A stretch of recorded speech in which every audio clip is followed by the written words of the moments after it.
아버지, 지금 아버지 연세가 이른이 넘었잖아요. 자식 도움받으면서 사실 때 됐죠. 내 집 놔두고 왜 내가 너희 집에서 살아야 하는 거야? 저희가 아버지 집으로 들어가도 되고요. 아이고, 서로 불편해. 싫어, 싫어. 네 엄마 있으니까 내 걱정은 말아라. 어머니 안 계실 때 쓰러지시기라도 하면요? 너희가 집에 있으면 얼마나 있는다고. 잘도 도움이 되겠다. 그래도 그게 아니에요. 여럿이서 살면 좋잖아요. 그리고 말년에 손주 재롱 보면서 살면 좋죠. 오늘 이야기 속 주인공은 73세 명남기 씨입니다. 그리고 그의 아들들에 관한 이야기이죠. 명 씨는 몸이 아프니 이빨 빠진 호랑이가 된 것 같았습니다. 아니, 적어도 자식들은 그렇게 생각하는 것 같았습니다. 그렇지 않고서야 아버지인 자신의 앞에서 부모의 재산을 두고 이 새끼 저 새끼 할 수는 없었을 것이었습니다. 옛날 같았으면 어림도 없었죠. 명 씨는 오래 살아 이런 꼴을 보게 된 것이 한스러웠습니다. 연로한 부모를 모시고 살겠다는 자식, 집을 팔아서 병원비를 쓰라는 자식, 언뜻 보면 둘 다 효자 같았습니다. 하지만 그 내막은 무척 잔인한 것이었습니다. 피눈물 나는 것이었습니다. 70이 넘어서야 부모에게 자식은 독이라는 걸 깨달았습니다. 아들 둘을 키우면서 그동안 수없이도 가슴에 못이 박혀왔지만 이렇게 비참한 순간은 처음이었습니다. 아마도 이제는 부모보다 돈이 더 중요해진 자식들 때문이겠죠. 이젠 자식을 가슴에 묻어야 할 때가 온 것을 느꼈습니다. 명 씨는 아들만 둘 있었습니다. 자식들 둘 모두 결혼해서 슬하에 자식들까지 보았습니다. 명 씨 부부는 새 손주의 조부모가 되었습니다. 큰 손주는 벌써 고등학생이 되었죠. 명 씨는 병실의 하얀 천장을 바라보며 간헐적으로 몰려오는 복부 통증에 인상을 찌푸렸습니다. 위장 장애가 악화되어 벌써 3번째 입원이었습니다. 옆에서 졸고 있던 아내가 깨어나 물컵을 건네며 말했습니다. 물 좀 잡숴요. 물 많이 마시래잖아요. 컵을 받아들고 마시고 있는데 병실 문이 열리며 큰아들이 들어왔습니다. 지난번 입원했을 때는 바쁘다고 병문안 한 번 안 오더니 이번에는 벌써 3번째였습니다. 너 안 바쁘냐? 왜 자꾸 와? 요즘엔 좀 덜해요. 지난번이 바빴던 거고요. 아들이 의자를 끌어다 앉으며 말했습니다. 정말 생각 없으세요? 그리고 아들은 어제 했던 얘기를 반복했습니다. 그 소리를 듣고는 명 씨가 단번에 고개를 가로저었습니다. 아, 싫다니까 그러네. 내가 죽을 병에 걸린 것도 아니고 네 엄마가 없는 것도 아닌데 왜 자꾸 그래? 그래도 걱정되는 자식은 생각 안 하세요? 아들이 심각한 얼굴로 물었습니다. 합가가 그렇게 쉬운 건 줄 알아? 아들은 어제 찾아와 조심스럽게 합가를 제안했습니다.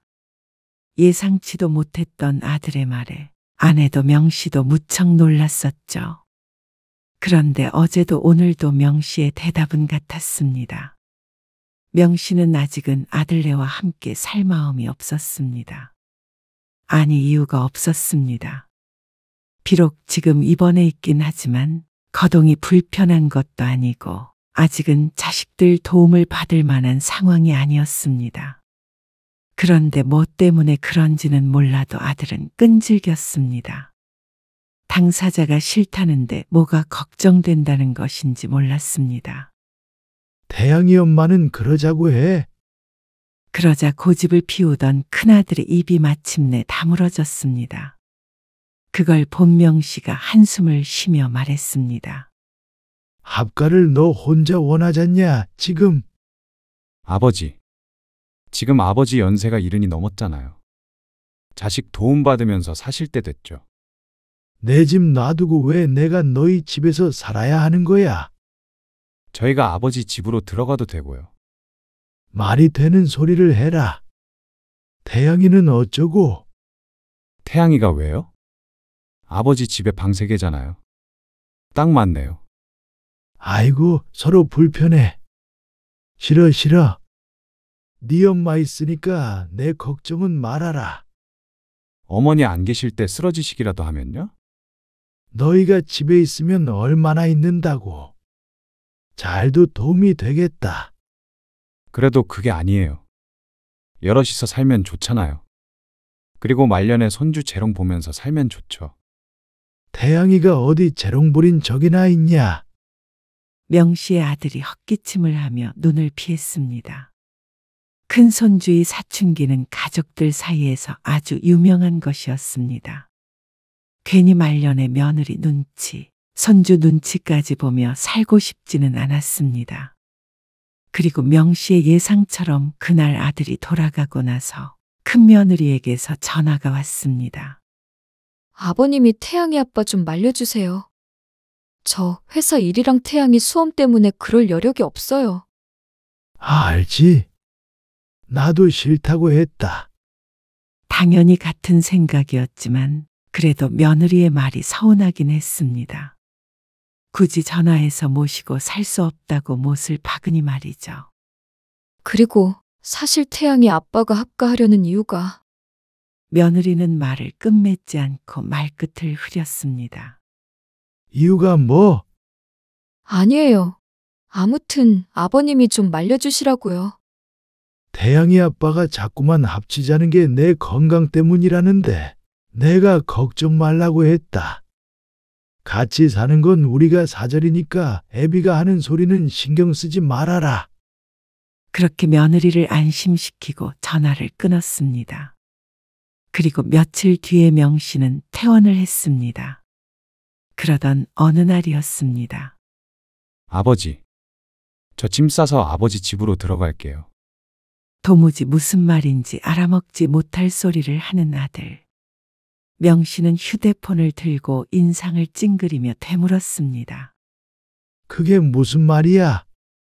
아버지가 저희 집으로 들어오는 건 싫으시다면서요. 그러니까 제가 가야죠. 너희가 오겠다고? 아, 싫대도 그러네. 아니요. 태양이 엄마랑 태양이는 여기 두고 저만 갈게요. 그건 더 이상한 일이었습니다. 왜 굳이 혼자서라도 오겠다는 말인지 몰랐습니다. 정말로 죽을 병에 걸렸더라도 하지 않아도 될 일이었습니다. 아마 며느리의 반대에 혼자만 오겠다고 하는 것 같았는데 왜 그렇게까지 하려는 것인지 이해가 안 갔습니다. 부모를 생각하는 자식의 마음이라고 생각하세요. 아들은 막무가내였습니다. 자신이 장남이니 모시고 사는 게 맞다며 정말로 짐을 싸서 명 씨의 집으로 밀고 들어왔습니다. 사실 어처구니가 없었습니다. 그렇게 부모 자식 타령할 거면 진작에 잘하지. 왜 이제와 오버를 하고 있나 내심 생각했죠. 아, 네 처자식한테 가서 살으라니까 그러네. 화도 내보고 타일러도 받지만 큰아들은 효도 타령이었습니다. 아버지 어제도 편찮으셨잖아요. 아내가 아파서 네가 해준 게 뭐가 있다고 그래? 병수발을 들어도 아내가 들었는데 아들은 꼭 자기가 옆에 붙어 있어야 한다고 억지를 부렸습니다. 아이고, 냅둬요. 아버지가 자꾸 입원하고 그러니까 자식된 마음에 얼마나 놀랐겠어요. 이러다 말겠죠. 아내가 오히려 명 씨를 말렸습니다. 아내는 겉으론 혀를 찼지만 속으론 아들과 함께 있어서 좋은 모양이었습니다. 두 아들 모두 일이 바쁘다는 핑계로 자주 만나지 못했는데 이 기회에 자신의 손으로 따뜻한 밥을 먹일 수 있어서 좋은 것 같았죠. 아니, 형은 뭐 한다고 거기 들어가서 사는 거예요? 그런데 역시나 작은 아들도 큰 아들의 기행을 이상하게 생각했습니다. 지난번엔 명절에도 안 오더니 갑자기 뭘 잘못 먹었나? 너는 형한테 그게 무슨 말버릇이야? 이상해서 그렇죠. 들어보니까 형수님이랑도 대판 싸운 것 같던데. 뭐? 정말이야? 선아 엄마가 말해주던데요. 근데 당연하죠. 요즘에 시부모 모시고 살자 그러면 누가 좋다고 해요. 근데 형수님 의견은 싹 무시하고 자기 혼자라도 모시고 살겠다고 간 거잖아요. 그게 뭐 이혼하자는 소리 아니에요? 작은 아들의 말에 명씨도 골치가 아팠습니다. 그런데 자기가 안 나가겠다는데 다 큰 아들을 무슨 수로 쫓아낼까요? 이러다 말겠지. 사실 얼마 못 갈 것 같아서 당장 내쫓지 않은 것이었습니다. 출퇴근도 불편하고 처자식도 보고 싶고 부모와 사는 것도 편하지 않을 테니 말이죠. 그러던 어느 날 명씨는 또다시 병원 신세를 지게 되었습니다. 그때 수술이 잘못된 거 아니에요? 6, 7년 전쯤 명씨가 위암으로 절제 수술을 했었는데 그 이후로 생긴 장기 합병증이었습니다. 당장 위험한 것은 아니지만 꾸준한 관리가 필요했습니다. 이번처럼 입원하는 일은 많지 않았지만 요즘 들어서 체중도 많이 빠지고 소화불량 증상이 심해서 입원 치료가 필요할 때가 종종 있었죠. 아이고, 모르겠다. 병원비도 만만치 않겠어요. 큰아들의 말대로였습니다. 늘 드는 비용은 아니었지만 비급여 주사나 영양제 같은 것들껏 비쌌습니다. 어쩔 때는 부담이 될 때도 있었죠. 근데 형은 어디 갔어요? 아, 이 옆에 은행에 은행에는 왜요? 아버지가 심부름 시켰어. 통장에서 돈 좀 뽑아오라고.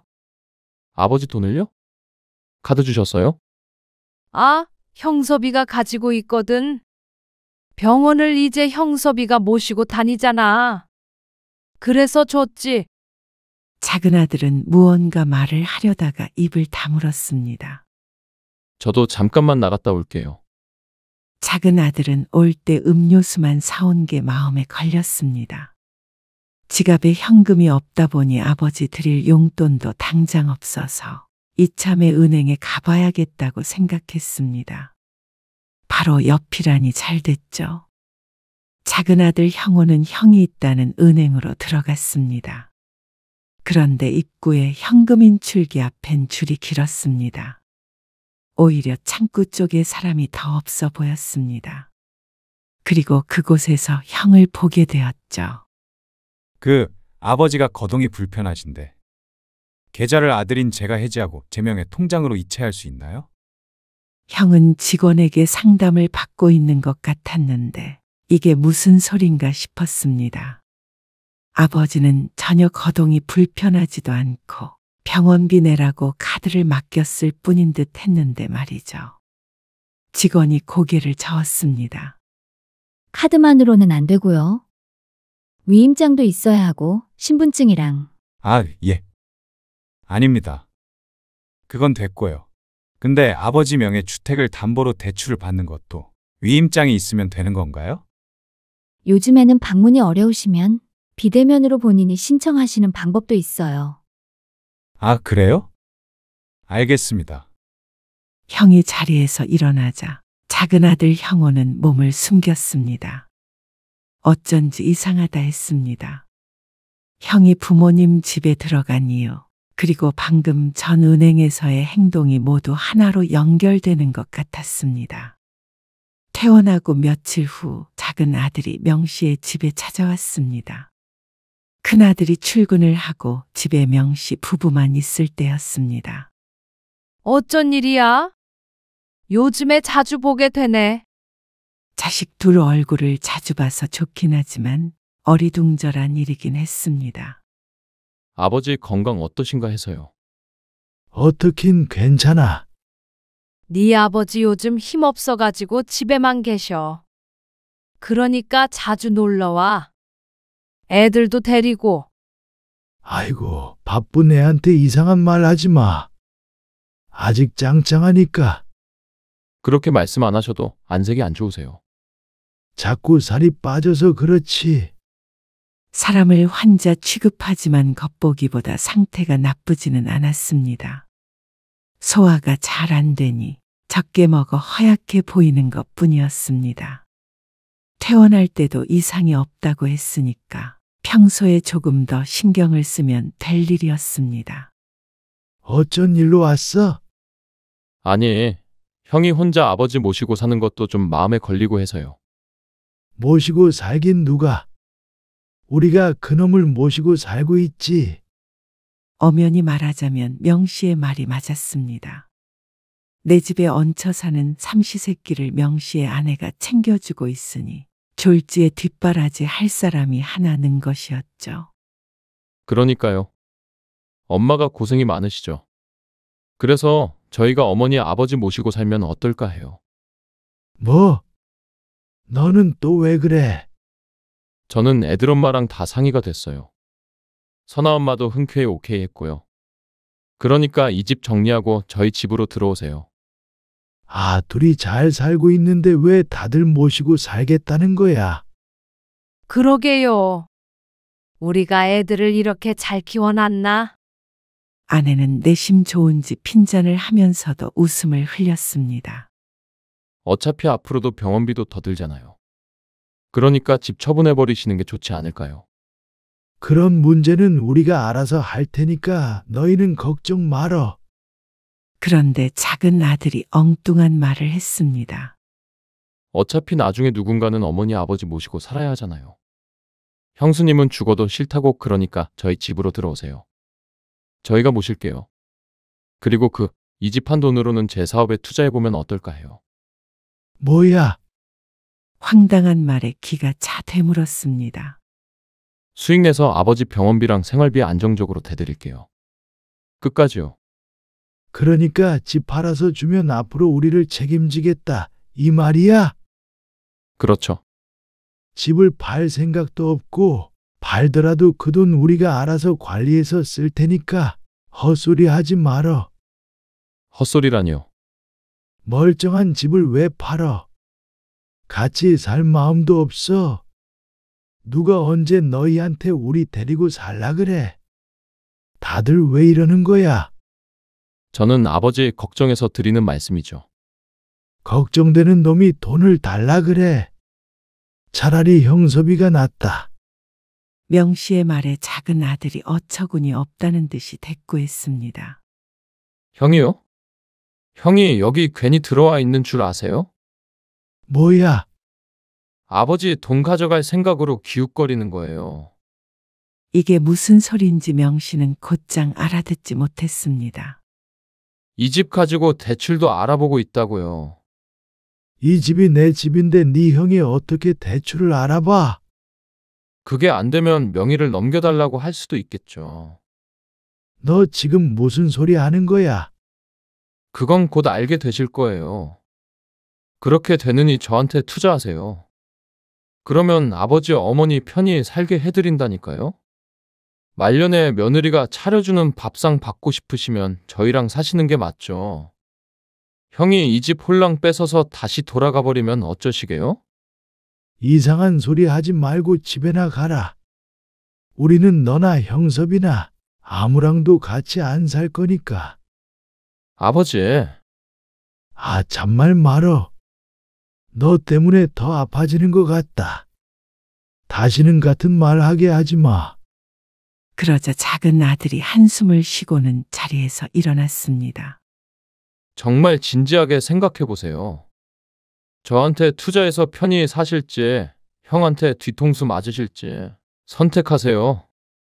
작은 아들이 돌아간 뒤 아들이 떨어뜨리고 간 폭탄의 명씨 부부는 혼이 나가 있었습니다. 아들 말이 사실이든 아니든 명씨는 심란했습니다. 무슨 이유로 부모 돈을 그토록 당당하게 달라고 할 수가 있는 것인지 몰랐습니다. 병원비를 내더라도 자신의 돈으로 낼 것이고 나중에 생활비가 부족해서 집을 팔게 되더라도 그건 명씨 부부의 몫이었습니다. 주택연금을 받을 생각도 오래전부터 하고 있었고 말이죠. 그런데 갑자기 아들 둘이 갚너라 패너라 하는데 어처구니가 없었습니다.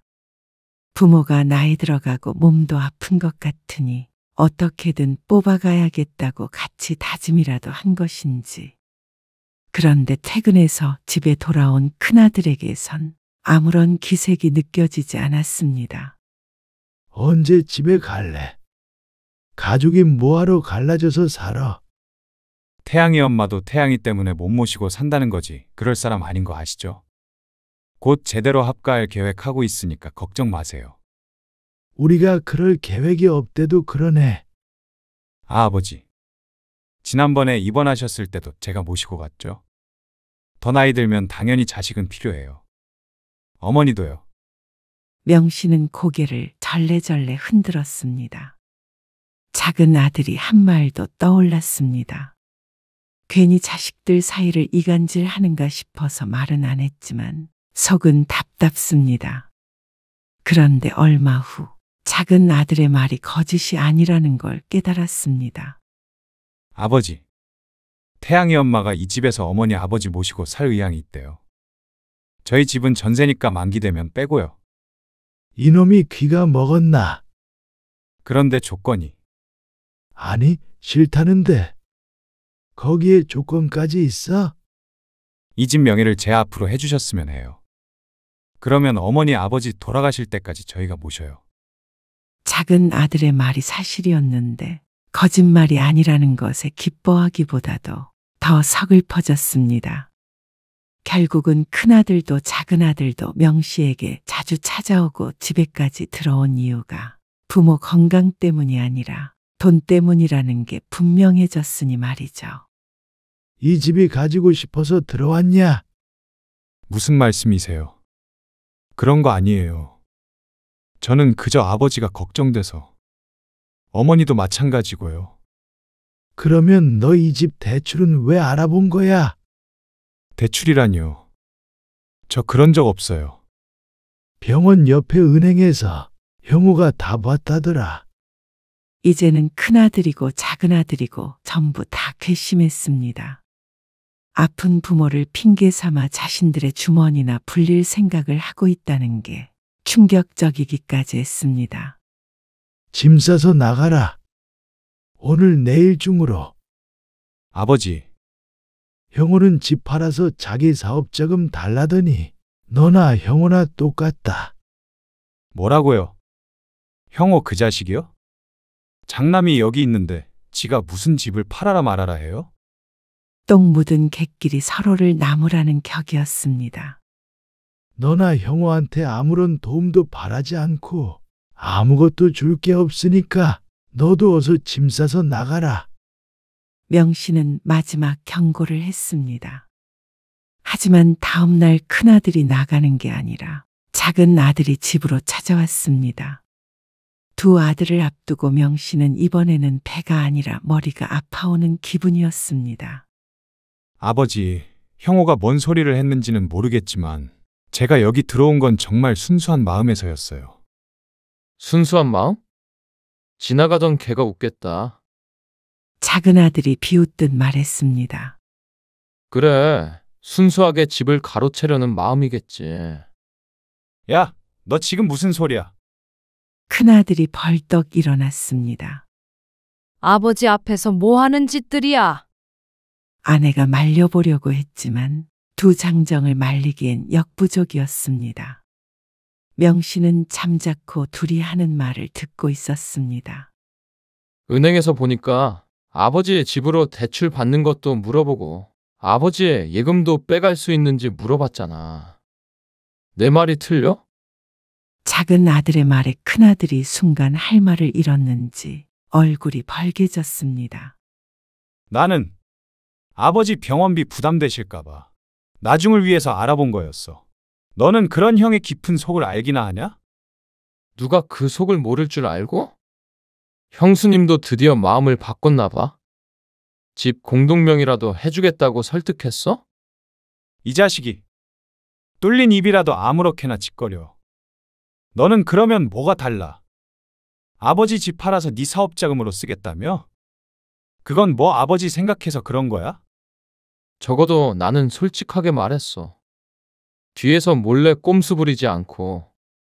수익도 떼드린다고 그랬고. 아버지 돈으로 사업하면서 쥐똥만큼 떼주면 다 되는 거야? 쥐똥?